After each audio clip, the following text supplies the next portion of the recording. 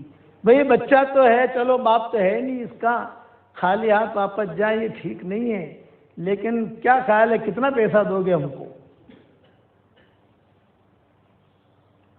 دودھ پلائیں گے، اس کی پرورش کریں گے، روٹی اس کے ہاتھ میں دیں گے، وہ کھائے گا، تم دیکھو گے. ایسے تعریف کرتے ہیں نا. حضرت آمنہ نے کہا کہ دیکھو میں بیوہ ہوں، یہ یتیم ہے، یہ میرا چھوٹا سا جھونپڑا ہے، اس کے علاوہ کچھ نہیں ہے.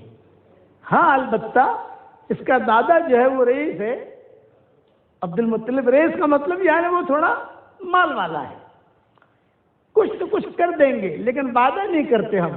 یہ باتیں ہو رہی تھی، اتنے میں عبد المطلب بھی آ گئے. ہاں بھی کیا مشورہ چل رہا ہے آپ لوگوں کا؟ اچھا تو عبد المطلب کا وجاہت تھی ان کی، لوگ ڈرتے تھے ان سے. تو انہوں نے کہا کہ یہ بچے کو ہم لے جاوے لیکن ہمیں ملے گا کیا؟ عبد المطلب نے کہا کچھ نہیں ملے گا، جو ہوگا ہم دے دیں گے، لیکن یہ کہ ہمارے پاس کوئی لمبی پراپرٹی نہیں ہے کہ ہم دے دیں. اب دونوں میاں بیوی نے مشورہ کیا وہیں کھڑے کھڑے. بھی شو کرسو آپڑے لے لیے کہ نہیں لیے شو کروانو. شوہر نے کہا بھی لے لو نا بھائی، کوئی ہم کو کسی نے دیا نہیں، اس کو کسی نے اٹھایا نہیں، چلو خالی ہاتھ کہاں واپس جائیں گے، لے لو. وہ قافلے والے جو تھے نا وہ کہتے تھے وہ حلیمہ جلدی چل، ہم تیرا انتظار کر رہے ہیں، ہاں نہ کا فیصلہ کر، جلدی چل. تو یہاں تک تو تھوڑی باتیں چل رہی تھی. تو وہ حلیمہ نے کہا کہ تمہیں جانا ہو تو جاؤ، ہم تو جو ہے کوئی نہ کوئی اپنا دھندا کر کے آئیں گے ہم. ارے تو اکیلے کیسے آئے گی؟ اس وقت میں اکیلا سفر کرنا جنگلوں کا پہاڑوں کا آسان نہیں ہوتا تھا. تو حلیمہ نے کہا ہم آئیں گے تم جاؤ. تو سارے قافلے والے روانہ ہو گئے، ان کو چھوڑ دیا یہاں. حضرت حلیمہ باتوں باتوں میں رہی. ایک دن گزر گیا، 2 دن گزر گیا، بات سمجھ میں نہیں آتی تھی کیا کریں کیا کریں. چنانچہ کچھ اللہ نے دل میں ایسا ڈالا کہ ابھی چلو اس بچے کو ہی لے لو. تو بچہ کے لینے کا حضور صلی اللہ علیہ وسلم کو لینے کا فیصلہ ہوا تو عبد المطلب بھی آ گئے، ابو طالب بھی جو رشتہ دار تھے یہ سارے کے سارے آ گئے. اور حضور صلی اللہ علیہ وسلم کی والدہ نے بھی کپڑے بدل لیے، چلو میرے بچے کو کوئی ملا تو صحیح کہ جو لے جائے دودھ پلائے. چنانچہ جو ہے بہت حضور صلی اللہ علیہ وسلم کے کتابوں میں لکھا ہے آپ کے بھی کپڑے بدلے گئے. اس زمانے میں پاؤڈر تو ہوتا نہیں تھا، لیکن اس زمانے میں یہ ہوتا تھا کاجل وغیرہ کی ترتیبیں شروع سے چلی آ رہی ہے، ٹھیک ٹھاک کر کے حضور صلی اللہ علیہ وسلم کو جو ہے وہ دے دیا. عبد المطلب بھی کھڑے تھے، ابو طالب بھی کھڑے تھے، دوسرے چچا بھی کھڑے تھے، اور ابو طالب بھی حضرت حمزہ کو اٹھائے ہوئے کھڑے تھے. حضرت حمزہ بھی تو چھوٹے تھے نا، حضور کا ہم عمر تھے، دونوں ساتھ ساتھ پیدا ہوئے، خالہ سے وہ پیدا ہوئے اور آمنہ سے یہ پیدا ہوئے حضور صلی اللہ علیہ وسلم. اب اس زمانے میں ایک ٹیسٹ ہوتا تھا، ٹیسٹ کہ جب بھی کوئی بچہ لیتی تو ٹیسٹ یہ ہوتا تھا کہ وہ عورت جو بچہ لے کے جا رہی ہے سب سے پہلے خاندان والے کہتے تھے کہ اپنا دودھ پلا اسے، یہ پیتا ہے کہ نہیں پیتا. اگر پیتا ہے تو لے جاؤ، اگر یہ بچہ دودھ نہیں پیتا ہے تو پھر لے جانا بیکار ہے، اس سے اچھا تو ہمارے پاس رہے. تو اس کو کہتے تھے اختبار، ٹیسٹ. بھائی ٹیسٹ کرو، اختبار کرو، یہ قانون تھا ان کا. ان کے آپس کے یہ آپس کی ترتیب یہ تھی مکہ والوں کی، بھائی ٹیسٹ کرو، ٹیسٹ پیتا ہے. چنانچہ اٹھنے پر بیٹھی حضرت حلیمہ، عبد المطلب نے حضور صلی اللہ علیہ وسلم کو اٹھایا اور اٹھا کر پیار کیا، جو دادا اپنے پوتے سے کرتا ہے، خوب پیار کر کے اپنے سینے سے لگا کے پیشانی پر بوسہ دے کر یوں دیا حلیمہ کو، اور پھر نیچے کھڑے کھڑے کہا اختبار، یعنی دودھ پلاؤ، یہ بچہ اگر پیتا ہے تو لے جاؤ، نہیں پیتا تو ہمیں واپس کرو، دوسری اور دیکھیں گے ہم. حضور صلی اللہ علیہ وسلم کو جو چھاتی دی تو حضور صلی اللہ علیہ وسلم نے تھوڑا سا منہ لگایا اور یہ منہ پھینک دیا. بہت کوشش کی دودھ پیے، لیکن حضور صلی اللہ علیہ وسلم دودھ پیے ہی نہیں. اب یہ آمنہ کو اور ٹینشن ہو گیا، ارے بھائی بچہ جا رہا تھا اور یہ دودھ پیتا نہیں ہے تو یہ بچے کو جو ہے پھر پرورش کے لیے رکھنا پڑے گا یہاں. تو ایک عورت تھی ان کے خاندان کی بوڑھی عورت تھی, اس نے کہا صدیوں ناخر ایک چھاتی سے نہیں پیتا, دوسری چھاتی دے. چنانچہ دوسری چھاتی دی تو حضور صلی اللہ علیہ وسلم نے گٹ گٹ گٹ گٹ دودھ پینا شروع کر دیا. تو سب خوش ہو گئے. اس زمانے میں تالیاں یہ بجاتے تھے اور کبھی کبھی یہ بجاتے تھے, ہمارے یہاں بجاتے ہیں نا, اس زمانے میں یوں کرتے تھے. ہاں ہاں پی لیا پی لیا پی لیا. دنیا میں آتے ہی آپ نے انصاف قائم کر دیا, ایک چھاتی اپنے رضائی بھائی کے لیے اور ایک چھاتی اپنے لیے. ایک چھاتی میرے بھائی کے لیے اور ایک چھاتی میرے لیے. اب روانہ ہوئے. عبد المطلب جو ہے, جب تک عبد المطلب چل سکتے تھے, بوڑھے تھے نا, آمنہ جو ہے جوان تھی, کہ جب تک چل سکتے تھے چلتے رہے اونٹنی کے ساتھ. خدا کی شان, جب دودھ پی لیا بات طے ہو گئی. یہ طے ہوا کہ بچہ جب دودھ چھوڑے گا تو تم بچے کو لے کر آؤ گی ہمارے یہاں, اور روٹی اس کے ہاتھ میں ہوگی, پھر ہمیں تمہیں جو دینا ہوگا دیں گے. تو عبد المطلب حضرت حمزہ کو اٹھائے ہوئے, جو حالت سے پیدا ہوئے تھے تو حمزہ, اور یہ حضور صلی اللہ علیہ وسلم اٹھنے پر بیٹھے ہوئے. بات طے ہو گئی. تو خدا کی شان, وہ اتنی کمزور تھی, طاقتور بن گئی. اس کے تھنوں میں دودھ نہیں تھے, دودھ آ گئے. حلیمہ بھی طاقتور بن گئی, اس کی چھاتی میں دودھ آ گیا.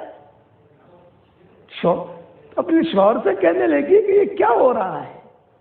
تو شوہر نے کان میں کیا کہا, برکتی بچہ ملا ہے ہمیں, یہ برکتی بچہ ہے. چنانچہ وہیں پر, یعنی مکہ میں ہی, اونٹنے کا دودھ نکالا, خود نے بھی پیا, عبد المطلب کو پلا. کئی مہینوں کے بعد عبد المطلب کو دودھ ملا ہے. آمنہ کو بھی پلایا اور خود نے بھی پیا, اور جو رشتہ دار تھے سب کو پلایا. برکتی بچہ مل گیا, برکتی بچہ مل گیا, برکتی بچہ مل گیا. وہ قافلہ تو روانہ ہو گیا تھا. وہ قافلہ جب روانہ ہو گیا تو پھر جب روانہ ہو گیا تو بیوی نے کہا اپن کیا کریں گے. یہ کہا دوڑاؤ اپنی مرسیڈیز, اپنی کار دوڑاؤ. اب وہ اتنی دوڑی. آگے جا کر جب اجھل ہونے لگے تو کچھ بات یاد آ گئی حلیمہ کو, اور واپس موڑی گاڑی. یا آمنہ نے دیکھ لیا, عبد المطلب کو بلایا, ابو جی یہ لوگ تو واپس آ رہے ہیں, پتہ نہیں کیا مسئلہ ہوا. یعنی خوشی تھی کہ ایک بچہ جا رہا ہے اور وہاں پرورش ہوگی اس کی, اور پتہ نہیں کیا مسئلہ لے کر آ رہے ہیں یہاں, کیا واپس آ رہے ہیں. عبد المطلب بھی ٹینشن میں آ گئے. ایک آدمی ویسے بھی ٹینشن میں آتا ہے, ابھی اچھا خاصا قافلہ روانہ ہوا اور سامنے سے واپس آ رہا ہے. کیا پاسپورٹ بھول گئے, اقامہ بھول گئے, پیسے بھول گئے, کیا بھولے. اس زمانے میں چیزیں تو ہوتی نہیں تھی, لیکن ایک ذہنی فکر ہوتی ہے.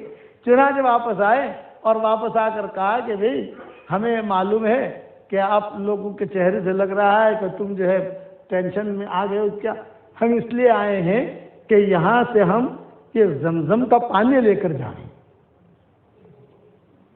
پانی چونکہ ہمارے یہاں یہ پانی ملتا نہیں ہے, تو ہم سوچتے ہیں کہ اب ہماری اٹھنی مضبوط ہو گئی, وزن اٹھا لی گی. وہ عبد المطلب خوش ہو گئے. انہوں نے کہا میں ڈرم بھر کے دیتا ہوں. مالک تو تھے ہی زمزم کے یہ لوگ. خوب زمزم دیا, کھجورے دی, روانہ ہوئے.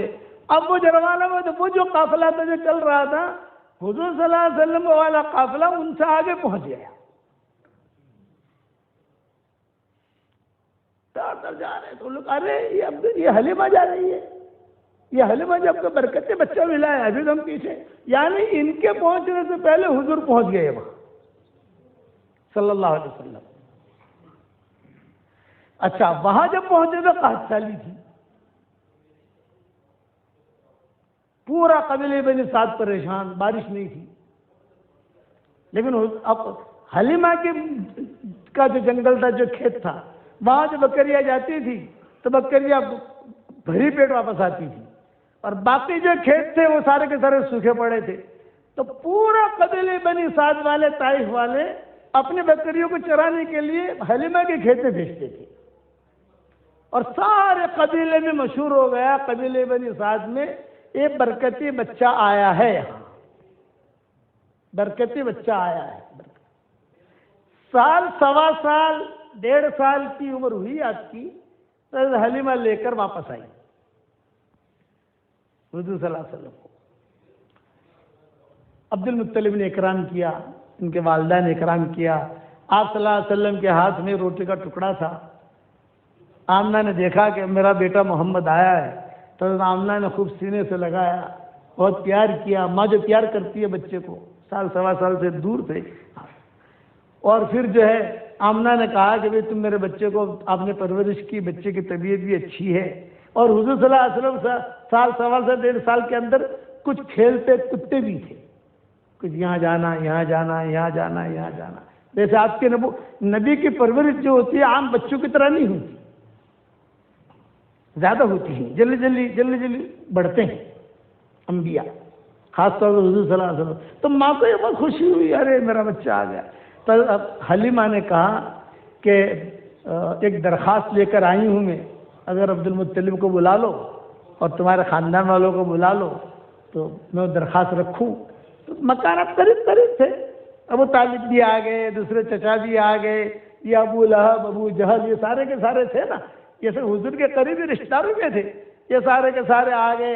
عبد المطلب نے کہا کہ ہاں کیا درخواست ہے تو بتاؤ، کیا چاہتی ہو تم؟ یوں فرمایا کہ میں چاہتی ہوں کہ جی اپنا ایگریمنٹ تو پورا ہو گیا، ہمیں کچھ لینا نہیں ہے، اس بچے کی برکت سے ہمیں خوب روزی ملی ہے، لیکن میں چاہتی ہوں کہ آپ ہمیں اگر اجازت دیں تو اس بچے کی برکتیں ہم نے بہت دیکھی ہیں ہمارے قبیلے میں، ہم جو ہے واپس لے جائیں اس کو۔ پہلے لے جانے کے لیے تیار نہیں تھے، اب ڈیمانڈ کر رہے ہیں واپس لے جائیں۔ خدا کی شان، جب حضور صلی اللہ علیہ وسلم کو لایا گیا اس وقت میں جو ہے مدینہ منورہ میں ڈائریا، مکہ مکرمہ میں ڈائریا کی بیماری تھی، بچے مرتے بہت تھے۔ تو حضرت آمنہ نے اب عبد المطلب سے کہا کہ ابو جی بچے یہاں بہت مر رہے ہیں اور یہ مانگ بھی رہی ہے، آپ بھیج دو۔ خدا نہ خواستہ یہاں ڈائریا کی بیماری ہے، بچے بہت مر رہے ہیں، کہ کہیں میرا بیٹا مر گیا تو اور پریشانی ہوگی۔ عبد المطلب نے اوکے کر دیا، ٹھیک ہے لے جاؤ۔ یعنی کتابوں میں لکھا ہے حضور صلی اللہ علیہ وسلم کو لیا، پیار کیا، زمزم پلایا، کھجور جو ہوتی وہ کھلائی، اور پیار کر کے عبد المطلب نے بھی پیار کیا۔ 1 گھنٹہ یا سوا گھنٹہ حضور رہے وہاں، اور یہ ڈر کی وجہ سے کہ یہاں ڈائریا کی بیماری پھیلی ہے، جلدی سے اس بچے کو لے جاؤ، اور حضور کو واپس روانہ کر دیا۔ آپ کی عمر سال، سوا سال، 1.5 سال کی تھی۔ واپس قبیلے بنی سعد، اب باہر رہنے لگے۔ جب جانے لگے تو آمنہ بہت روئی، عبد المطلب بہت روئی کہ ہمارے خاندان کا یہ ایک بچہ ہے، باپ تو اس کا مر گیا، مدینہ میں دفن ہو گیا۔ سلمہ کے قریب، سلمہ جو تھی یہ عبد المطلب کی والدہ تھی، باب السلام آج کل جہاں ہے مدینہ منورہ میں، وہیں پر وہ رہتی تھی۔ وہ قصہ مستقل لمبا ہے سلمہ کا۔ عبد المطلب کی والدہ کا نام سلمہ تھا، وہیں پر حضور کے والد دفن تھے آگے۔ اب روانہ ہو گئے، قبیلے بنی سعد پہنچ گئے۔ جب قبیلے بنی سعد پہنچ گئے تو اب تو عمر بڑھنے لگی نا، 2 سال کی عمر ہو گئی، 3 سال کی عمر ہو گئی۔ تو 3 سال اور 3.5 سال کی عمر میں بچہ دوڑتا ہے، تو روزانہ حضور صلی اللہ علیہ وسلم کو یہ حضرت حلیمہ جو ہے 3.5 سال، 4 سال کی عمر ہوئی تھی آپ کی، اس میں روایت بہت مختلف ہیں، اپنے بچوں کے ساتھ قبیلے بنی سعد میں جنگل میں بھیجتی تھی، کھیتوں میں روزانہ۔ کپڑے بدلے، نہلایا، کپڑے بدل کر جاؤ، اپنی بہنوں کے ساتھ جاؤ، بھائیوں کے ساتھ جاؤ۔ تو حضور بھی کھیلتے کودتے باغ میں چلے جاتے، اور وہاں انگور کے باغ بہت ہیں، تو انگور گرتے تو حضور بھی کھاتے، وہ بھی کھاتے اور بچوں کو بھی کھلاتے۔ سخاوت کی عادت شروع سے تھی وہ بھی باغ کی. ایک مرتبہ بڑا عجیب قصہ ہوا. سب بھائی گئے ہوئے, حضور صلی اللہ علیہ وسلم بھی گئے ہوئے, اور قبیلے بنی سعد کے اندر یہ قبیلے کے سب گھر والے تھے. تو بھائیوں نے دیکھا کہ کچھ فرشتے آسمانوں سے آئے. آپ کی عمر 3.5 سال کی تھی, 3.5 سال 4 سال, بس کھیل رہے تھے بھائیوں کے ساتھ. فرشتے آئے, فرشتوں نے سارے بھائیوں کے درمیان میں حضور صلی اللہ علیہ وسلم کو یوں اچکا, اور اچک کر ایک بہت بڑی پہاڑی تھی, وہاں پہاڑیاں بھی بہت ہیں طائف کے اندر. آپ سفر کرو, اب تو طائف کا رستہ بھی کھل گیا ہے, قبیلے بنی سعد کا رستہ بھی کھل گیا ہے. جو بھی حج عمرے کے لیے جائیں, اللہ تعالیٰ ہم سب کو لے جائے. اب تو قافلے والے لے جاتے ہیں, معلم بھی لے جاتے ہیں, ٹور والے بھی لے جاتے ہیں. وہاں جانا چاہیے. ہمارے حضور صاحب, ہمارے نبی کے بچپنا وہاں گزرا ہے. تو بھائیوں نے دیکھا کہ کھیل رہے ہیں, کچھ فرشتے آسمانوں سے آئے, اور سب بچوں کو جو ہے دیکھا, اور بیچ میں سے ہمارے قریشی بھائی کہتے تھے, حضور صلی اللہ علیہ وسلم کو قبیلے بنی سعد والے جو کہتے تھے ہمارا قریشی بھائی, اخونا قریشی, یوں اچک لیا حضور صلی اللہ علیہ وسلم کو, اور اچک کر جو پہاڑی پر لے گئے. حضور صلی اللہ علیہ وسلم کا کرتا نکالا اور آپ کا شق صدر کیا, آپریشن کیا, خون بھی نکلا. یہ سب نے دیکھا, نیچے سب نے دیکھا, ارے خون نکل رہا ہے. ہمارے قریشی بھائی کو جب خون نکلتے ہوئے دیکھا تو یہ سارے کے سارے جو ہے بکریاں چھوڑ کر بھاگے گاؤں کی طرف. باقاعدہ سب نے دیکھا کہ لوگ آئے آسمان سے, ہمارے بھائی کو لٹایا, کرتا بھی نکالا, اور شق صدر بھی کیا, اور جو ہے کچھ دھویا بھی.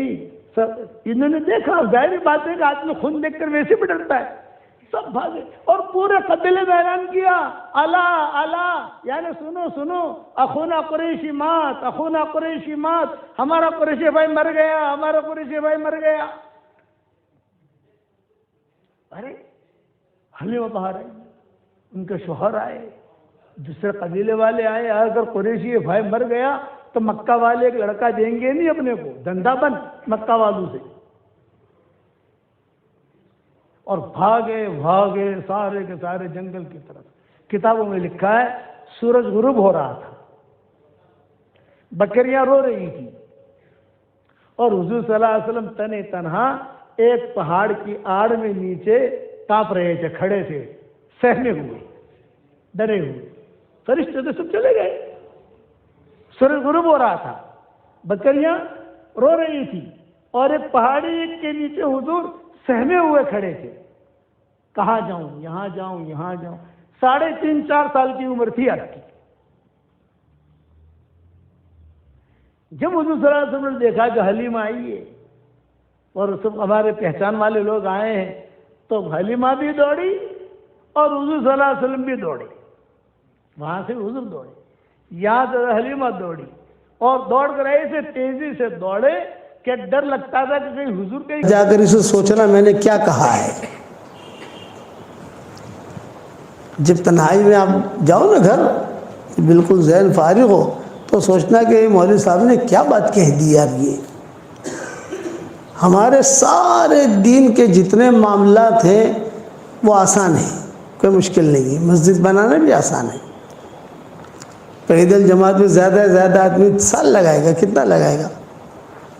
3 چلے لگاتے ہیں, 7 چلے لگاتے ہیں, پڑوس میں 7 چلے لگاتے ہیں. لیکن دل صاف رکھنا یہ بہت مشکل ہے. اس لیے اللہ کا جو معاملہ ہوتا ہے وہ دل کی صفائی کے ساتھ ہوتا ہے.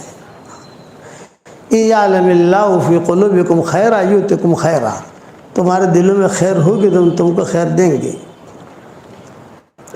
بیوی بھی سوئی ہوئی ہے, شوہر بھی سویا ہوا ہے, اور دونوں کے دلوں کے اندر کچرا بھرا ہوا ہے, کہاں سے اللہ کی مدد آئے گی؟ کہ صاحب ہم مسجد میں نماز بھی پڑھ رہے ہیں اور ہمارے دل جو ہے تحسبهم جميعا وقلوبهم شتى, یہ قرآن میں ہے. تحسبهم جميعا وقلوبهم شتى، ان کو سب کو دیکھیں گے آپ کے بالکل جو ہے وہ ایسے اچھے طریقے سے بیٹھے ہوئے ہیں، نماز پڑھ رہے ہیں، سب پڑھ رہے ہیں، لیکن دلوں کے اندر اختلاف ہے، کس کے دل میں کیا، کس کے دل میں کیا، کس کے دل میں کیا۔ تو اللہ کا جو معاملہ ہوتا ہے وہ دل کے ساتھ ہوتا ہے، اسی لیے حدیث شریف میں آتا ہے کہ اللہ تعالیٰ تمہاری صورتوں کو نہیں دیکھتا، کہ تمہارے مال کو بھی نہیں دیکھتا کتنا مال ہے، لیکن ڈائریکٹ اللہ کی نگاہ انسان کے دل پر جاتی ہے۔ دل میں اگر گند بھری ہوئی ہے تو کوئی عبادت قبول نہیں ہوگی، اور دل صاف ہے تو عبادت بھی قبول ہوگی، دعا بھی قبول ہوگی۔ عشاء کی نماز ہم نے پڑھی اور دل کے اندر کچرا بھرا ہوا ہے، کسی کے بارے میں حسد ہے، کسی کے بارے میں بدگمانی ہے، کسی کے بارے میں کیا ہے، کسی کے بارے میں کیا ہے، تو کیا کہتے ہیں کہ نیکیاں مل جائیں گی، فرشتہ کیا لکھے گا کہ اس نے عشاء کی نماز پڑھ لی، فرض ادا ہو گیا، لیکن اس نماز پر جو نتیجہ نکلتا ہے وہ نہیں نکلے گا، وہ نہیں نکلے گا۔